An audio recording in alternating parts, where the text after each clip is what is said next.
ఆయన గురించి ఒక మాటలో చెప్పాలంటే ఆయన ఒక ఆకాశం. ఆయన నిచ్చెనేసుకొని ఆయన ఇంకా సాధించడానికి కానీ ఆయన అధిరోహించడానికి కానీ ఇంకా ఏం శిఖరాలు లేవు. ఆయన ఆల్రెడీ ఆ పొజిషన్లో ఉన్నారు. రాజకీయాలకు అతీతంగా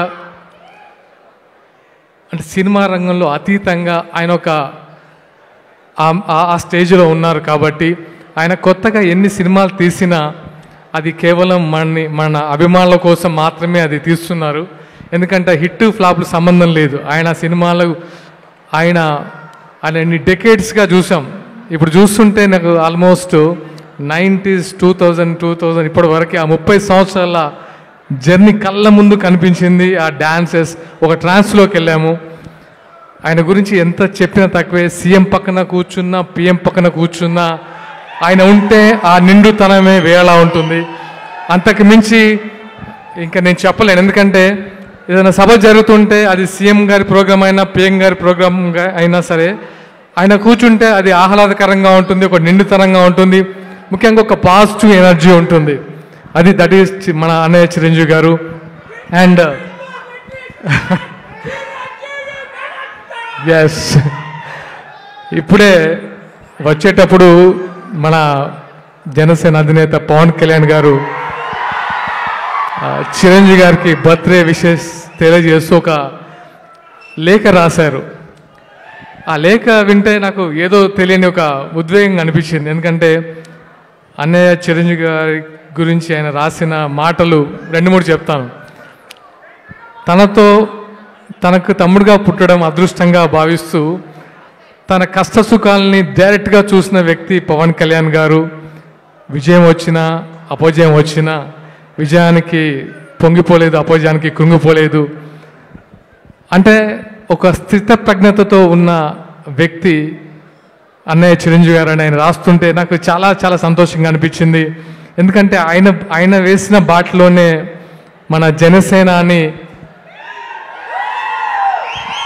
ఈరోజు ఒక డిప్యూటీ సీఎంగా అందరికీ సేవలు అందిస్తున్నారు. అలాగే ఎస్, మన ఓజీ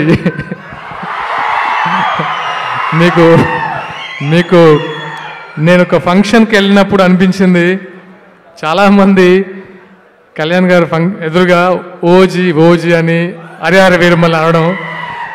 మీకు ఒక మాట చెప్తాను, ఒక మాట.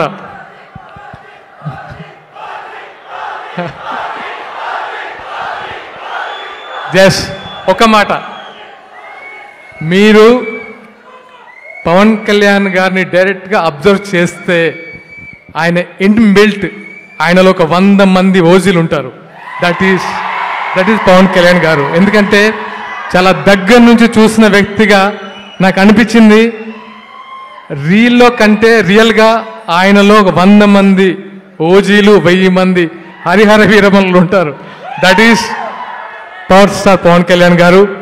అండ్ ఈ అవకాశం ఇచ్చినందుకు మీ అందరికీ మనస్ఫూర్తిగా కృతజ్ఞతలు. ముఖ్యంగా స్వామినాయుడు గారికి. అంటే స్వామినాయుడు గారి గురించి ఎంత చెప్పినా తక్కువే.